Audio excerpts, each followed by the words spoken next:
Well, hey, now it's the Rob from 106.1 KISS FM here, reunited with my tag team partner in podcasting, the wonderful, the miraculous, the rambling one, the Jerry Valeri. Good morning, Jer. Good morning, Rob. Let's do this, sucker.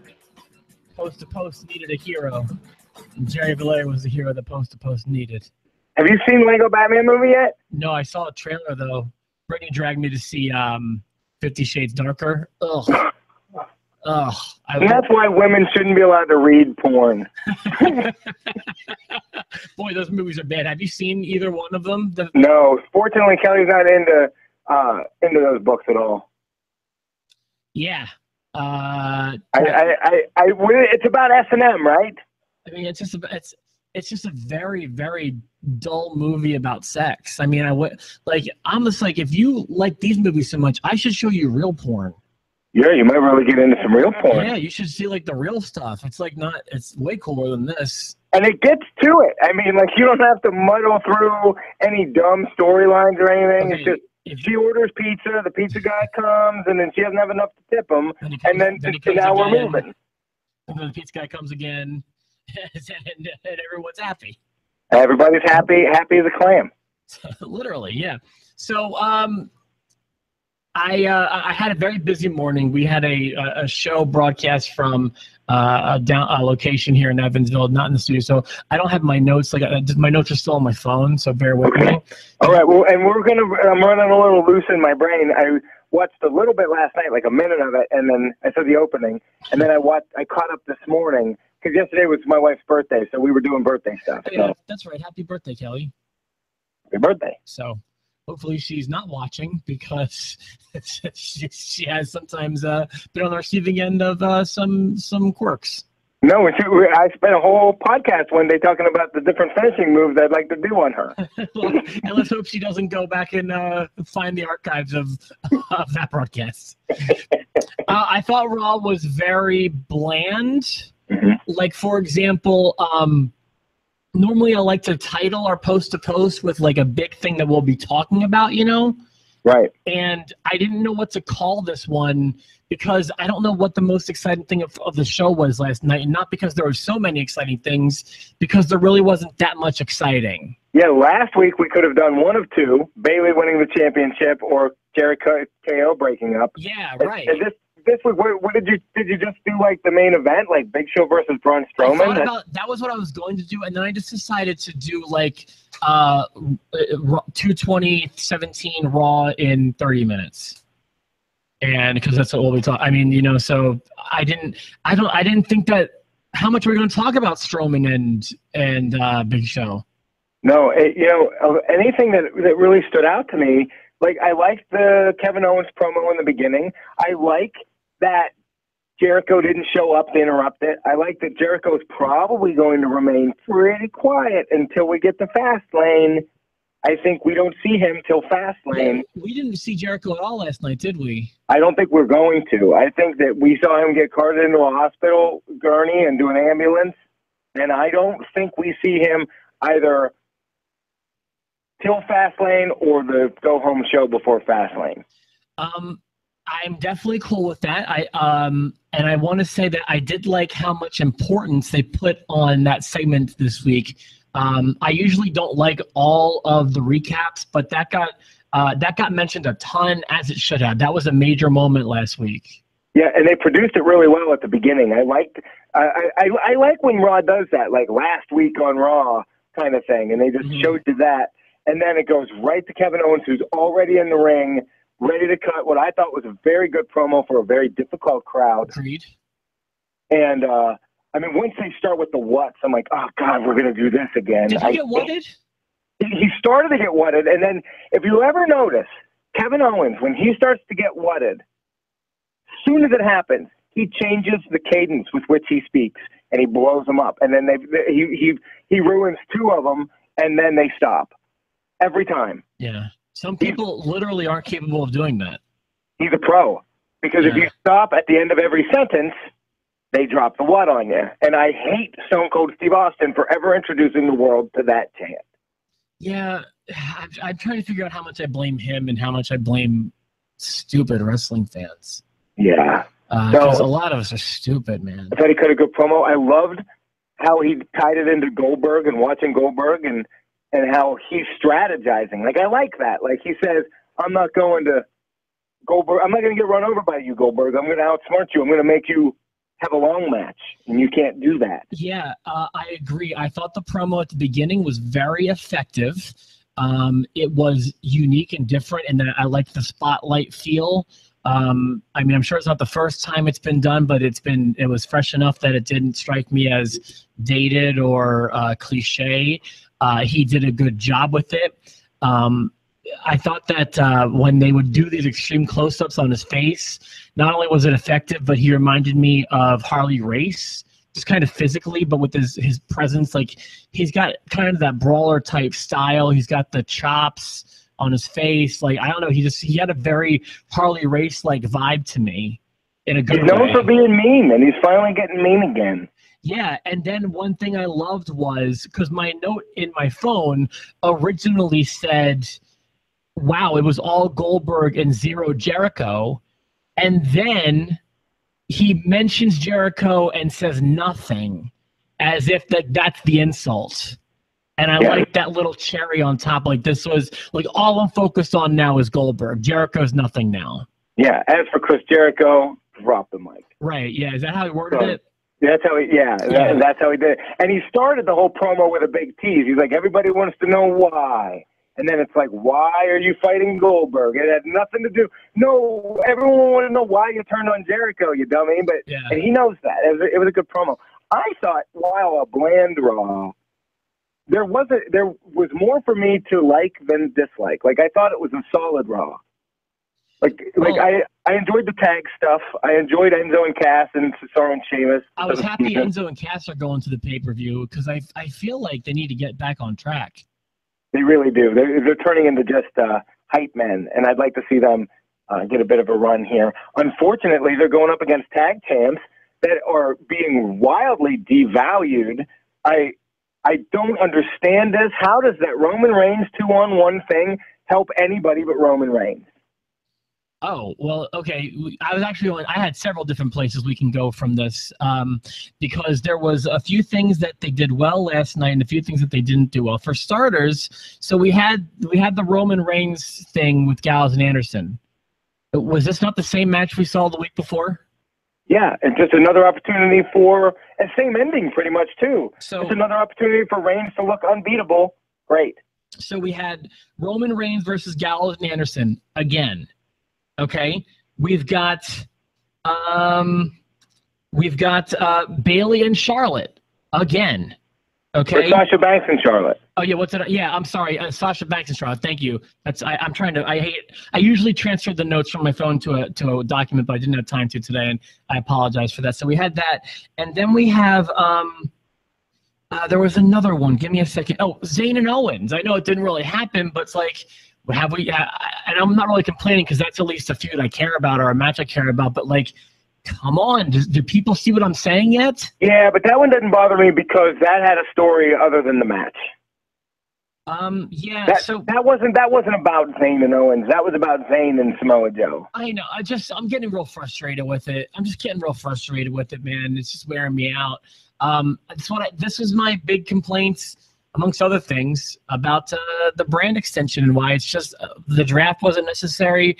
Brand exclusivity isn't necessary. If you just write the shows better, you can accomplish all this without splitting it up, and you wouldn't have such shallow pools because we're dealing with, instead of one fantastic deep roster, we've got two shallow ones.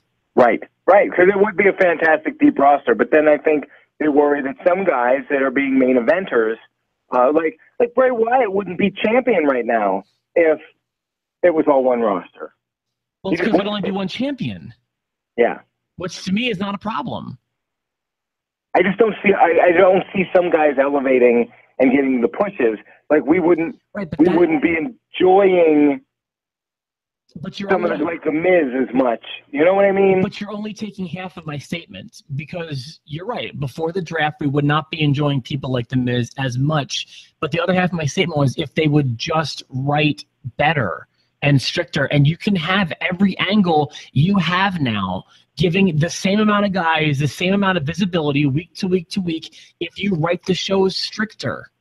They need to start hiring better writers then. They just do. Well, and I mean, they're already committed to this brand extension, so whatever. So that's still my big complaint. I've always been opposed to the roster split, and this is the product. We're really seeing it now. I mean, take just this most recent Raw, this most recent SmackDown. It's just knee deep in rematches that are really fresh, and that's frustrating to me. So there's that. But you mentioned something else for a second. I'm trying to think about. Oh, well, you mentioned tag teams. And I did think that this New Day hosting WrestleMania thing has the potential to go really, really bad to me. This could be bad for New Day. This could be bad for everybody. I'm not saying it's going to be, because it has potential to be okay. I don't think it has potential to be great. I don't think that anyone's makes WrestleMania by being a good host. WrestleMania doesn't need a host. Yeah, that's my overall thought too. It's just not necessary. Let New Day have another really cool entrance and be done with it.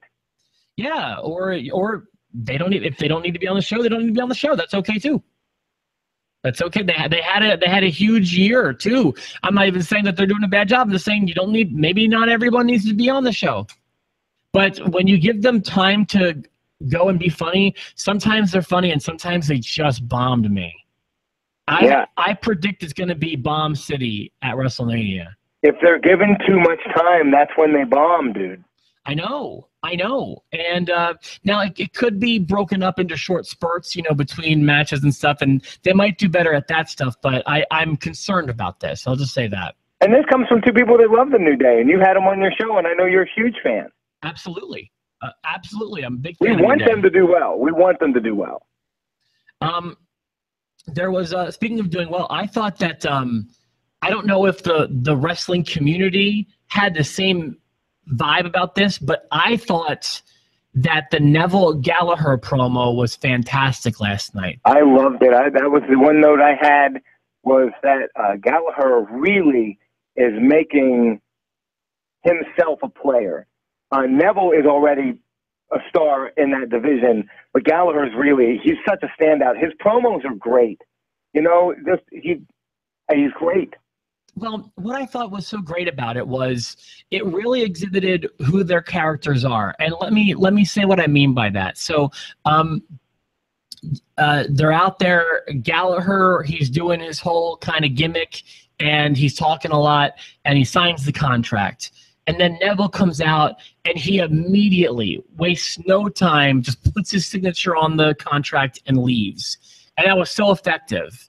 And then Gallagher continues to bait him and drags him back. And then Neville cuts a great promo, which wasn't even necessary, but, it continued the awesomeness. And got their characters over. It led to a little brawl that made me want to see more.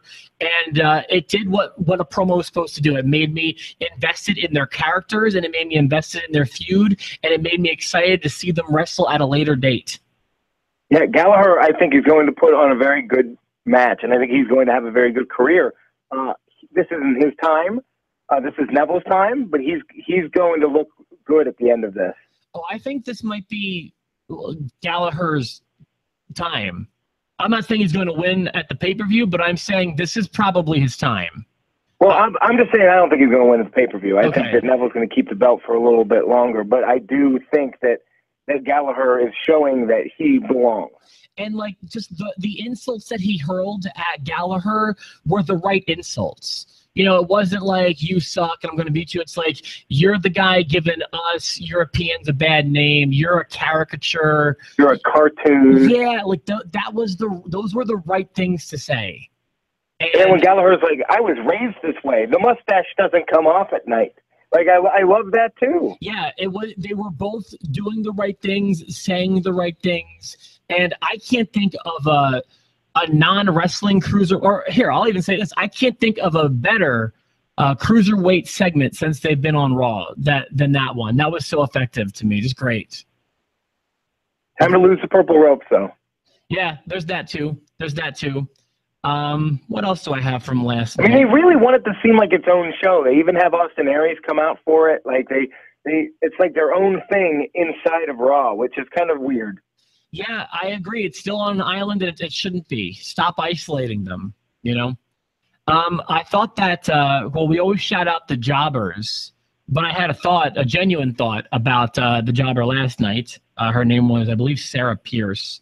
Yes. Thank you. Yeah. I thought that, and I hate to say this because I'm sure she's just some, local kid who's, excited to be on TV. I thought even in the realm of enhancement talent and jobbers, she was very, very poor at her job. What? It's just funny. You're like, yeah, she probably is a waitress somewhere, but she sucks like that. Well, I'm sure she's, some poor albino waitress at a strip club or whatever it is. And she only got 45 seconds to play with or whatever it was. But even still, just like I felt like she didn't know how to sell, didn't know how to get tossed around. And I just thought that it was an ugly, like some people are fun to watch get beaten up, like Ellsworth or any other jobber I've seen, on the male side of things. And then Sarah Pierce was just like, as if you would have taken a literal person off the street, put them in a tights or whatever she was in, and just threw her in there with Nia Jax. I just thought she seemed untrained to me. Yeah, it's easy to get beat up, but it's not easy to make it look fun. Yeah. Like I'm glad it didn't go another 30 seconds because I'm worried she would have broken her neck at some point. Right, she was getting pretty wrangled up in a move that wouldn't even jeopardize your neck. A leg lock. Right, yeah, right. You put her in a leg submission, she broke her neck, kind of thing. I don't know why I'm beating her up, and I'm sure no one even pays as much attention as I did. But I thought she was, as far as jobbers go, I can't remember a worse jobber, except for maybe Mike Bell. Mike Bell we'll just ask Perry Saturn about him. Anyway, Mike Bell has had numerous matches that have gone way better than the Perry Saturn one, for the record. And then things did not get better when Nia took to the mic because I don't care what she says. I can't get past that voice, bro. Rob. Oh, here we go. Sure, yes. Now's the time. And I don't have the picture with me. Oh, Rob, what don't you like about it? It's so deep. And is she getting bigger? I don't know. I'll say I didn't notice if she is. Who am I, Judge? I think she's getting bigger.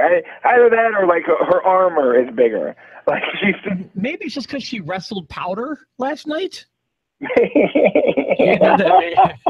Like she was actually wrestling Michael Stipe from REM. That maybe she looked bigger. And now Nia Jax and her opponent Moby.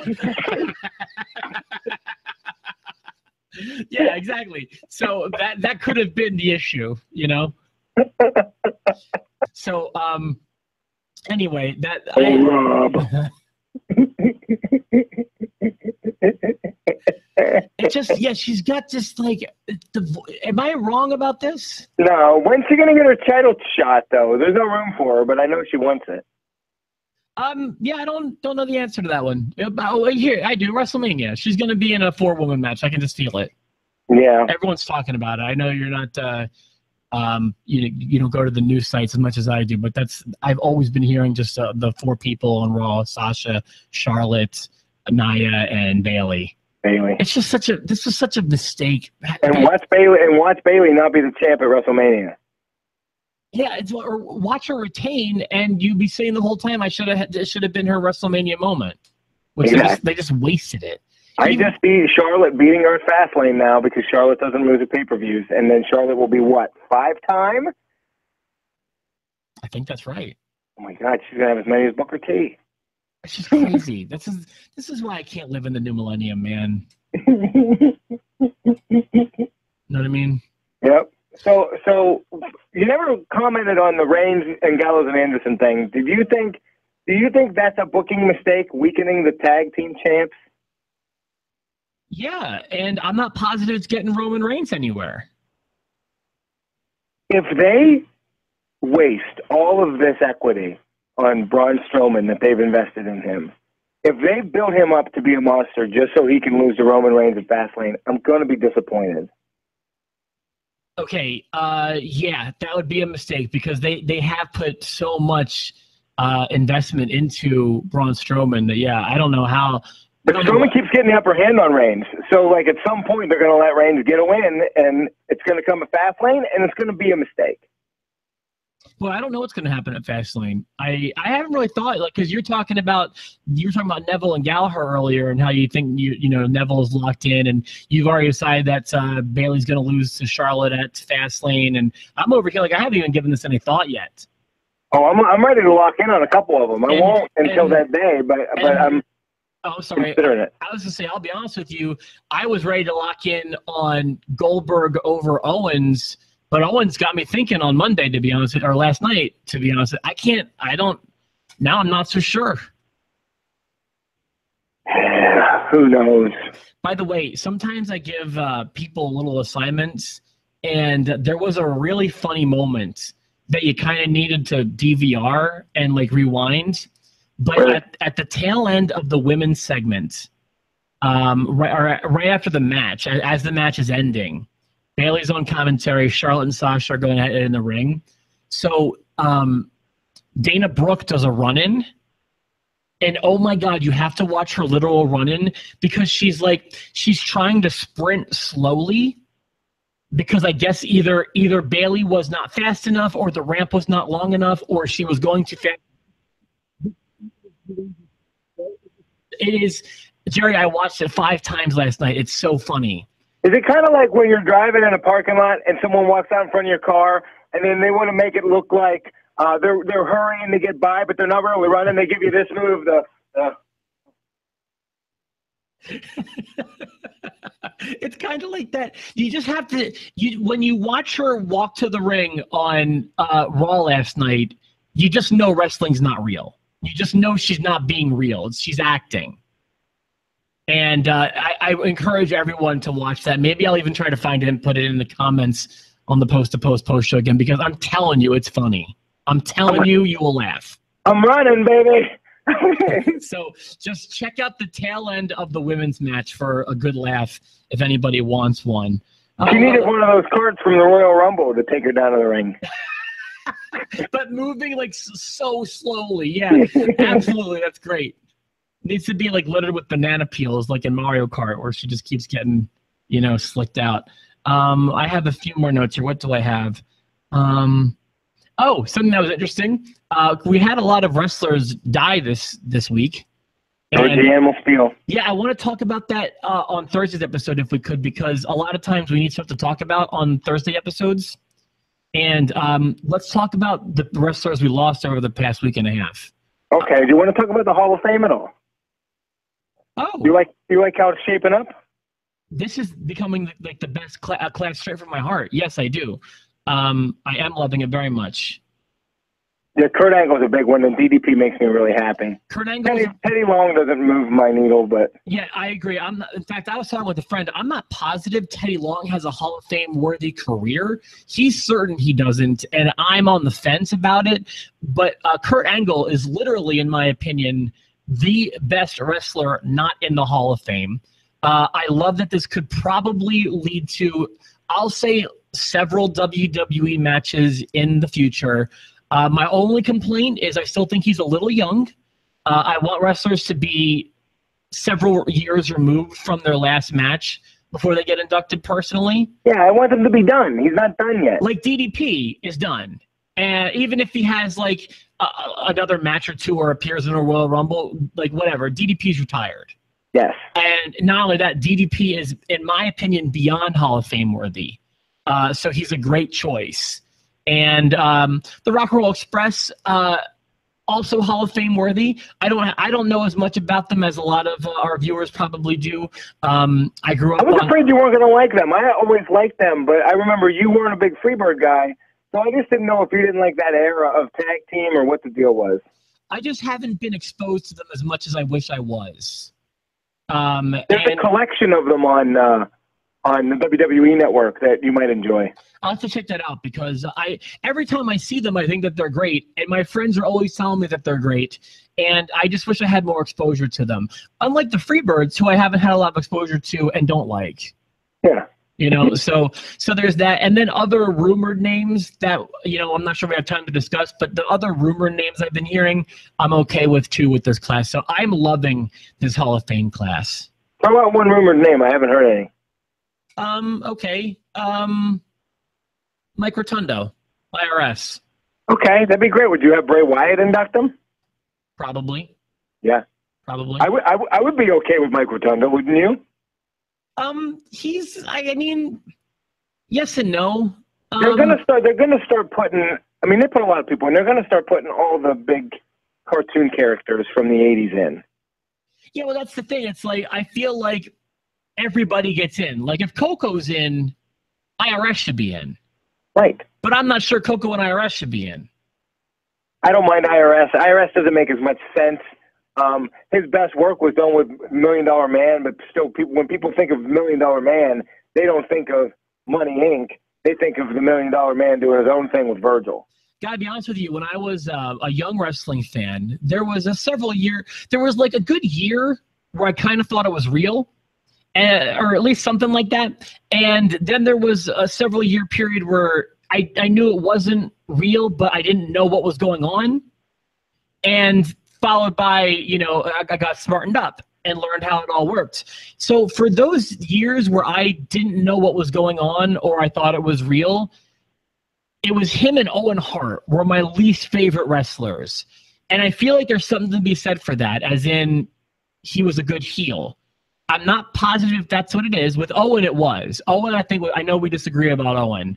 Owen, I think, was a fantastic heel. Owen heel. is one of my least favorite wrestlers. Yeah, but for the wrong reasons. I know. Mine was he was a great heel to Brett, and Brett was my favorite, and Owen. But it wasn't just because Brett was so good. It was also because Owen was so good at being bad. Mike, it may have just been a boring gimmick, you know, but you couldn't have done the IRS gimmick better than Mike did. Right. Yeah, he definitely was talented, and he was over. I mean, in that era of wrestling, he was definitely over as a heel. Correct, yeah. You know, you got to cut the same promo. It was one of those, like, you know, just insert town name here promos, pay your taxes kind of thing. Right. But, you know, can we just like him? Rick Rude, I'm going to show all you Kansas City sweat hogs what a real man looks like. But at least he would spray paint his tights to match the opponent. Yes, that was always nice. So there was that. I have a few more notes here about Raw last night. Oh, so my point was, I was interested what they're going to do because they start the show literally even before the signature with the George the Animal Steel graphic, which obviously is deserved. And I was like, oh, do we get back-to-back graphics here? Or because Ivan Koloff passed too, but they gave him one at the end. So I guess the protocol is when two wrestlers die in a week that deserve graphics, you space them out as far as possible. Right, and somebody gets the end of the show. Yeah, well, and then I noticed that Nicole Bass did not get one, but I'm not surprised about that, as she left on terrible terms. Yeah, they weren't going to honor her. And at what point do they only do the roster and the bells for active roster? I think so. The 10-bell salute. Yeah, do they only do that for active? Because I thought like that could have happened for Snuka, then it didn't. I think they did it for Roddy Piper. I don't think so. I think they did, and everybody was out on the stage with Hot Rod shirts on. I think so. I might be wrong. Yeah, I'm not locking in on this one. If anyone out there knows and is watching, I don't think Roddy got a 10-bell salute, but I could be wrong. I don't think Dusty did. I don't know. I really don't know. Yeah, I think Dusty did too, because I remember people crying. Well, all right, I don't know. I shouldn't say that it happened because I'm not 100% sure. Yeah, I shouldn't say that it didn't because I'm not 100% sure either. So I don't know what the protocol is for getting the salute, getting the roster to come out. I think it's active, but I don't know either. And then I bet to pray thankful, and I don't mean to sound harsh, Steve is saying they both got 10-bell salutes. Thanks, Steve. Thank you, Steve. I thought they might have. Man, Steve is money, isn't he? Oh, Steve's the best, yeah. He's the best. And I appreciate, Steve's always he's always right there, and he's and I guarantee you he's not wrong. He knows that stuff. He's reliable. Thanks, He keeps Steve. it in there, man. I can't. My brain is a wreck. I'm glad we can rely on Dude, Steve. I got 3 hours of sleep. I'm so spent. And then I did this broadcast at a restaurant, and I've been dealing with a lot today. And did they feed you? I always have a hard time eating at broadcasts. No, I don't love it. No, they didn't. People assume that everywhere we go, we get the 5-star treatment, and I remind people this is radio. Yeah, sometimes I get it, but then sometimes I don't. I didn't ask for it. I bet you had sometimes I'll just go and buy food, and I'll be pleasantly surprised when and that could have happened, but I kind of had to eat on a strict schedule, and I already had my breakfast this morning with my diabetes. Oh, so that's that. So I just didn't, and biscuits and gravy are not best friends to a diabetic. Yeah, I feel bad for the diabetes when that happens because I love biscuits and gravy. Let's keep going because we got limited time here. Thanks, Steve, for weighing in on that. I love the ring crew literally reinforcing the ring as if no ring has ever held that much weight before. 2 weeks after the Royal Rumble or whatever it is. This is, at least though, I kind of respect it, because how long have they been saying? I mean, I remember back since the Yokozuna days, they've been saying we had to reinforce the ring. But this time we actually got to see them reinforce the ring. God bless wrestling. Yeah, I love it, and I don't mind them giving that a main event because it had a main event feel. Although you never thought that the Big Show would win. Yeah, and did you think Shaq was showing up? Because I did. I didn't even think about it because I thought that this was such a weird spot for this match to be in. Because weren't they in LA? Oh yeah, well I didn't even put that together. Yeah, they were in the Staples Center where he played. I keep hearing the rumors about Shaq, and I was like, well, this is gonna. And then as soon as it was the main event, I was like, here comes Shaq. I don't know why this is happening, and then it didn't. I just thought it was a weird spot for that match. That was the main event. I'm not saying we had a whole bunch of other main event worthy matches, but this was like, it was only important because it was last. Right. If I was at that show, I would have been kind of a bit disappointed with what you get. Yeah, so I just thought it was an odd choice for a main event. It wasn't, I would say it was as good as a match between those two could be. Like, it wasn't terrible. Disagree? Agree? No, I mean, what's the big moment? He gets him up on his shoulder and he slams him. He looks like a total monster. Then I mean, that looked cool, but I'm not sure he got all of that. He got him up. I mean, he got him up enough. I think he wanted to run with it, though, and didn't. Right. Because he looked a little wobbly. And then Reigns comes out, and Reigns gets it handed to him. I don't know. I don't know how they're going to book this. Because they're booking both of them to be unbeatable. Someone's got to lose. Enter Undertaker. I almost feel like this should be a WrestleMania match, which is what I was saying should have been the Mania match for since before the Rumble.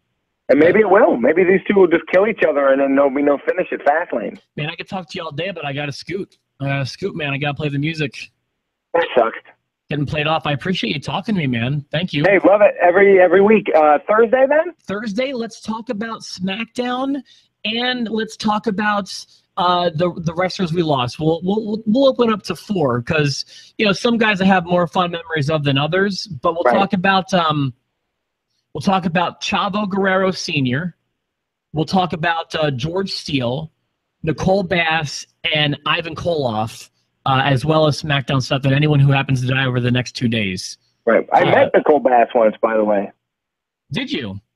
Yeah, and she was a dude. I'm telling you right now. And it's funny because I actually worked for the Howard Stern show, and I don't think I met her. I don't think she came in that summer I was there. But hey, let me get this song going, and we'll chat again on Thursday. For myself, the Rob, and my tag team partner, Mr. Jerry Valeri, I will talk to you guys. We'll see you on Thursday. Yeah, she was a dude. You're not telling me otherwise.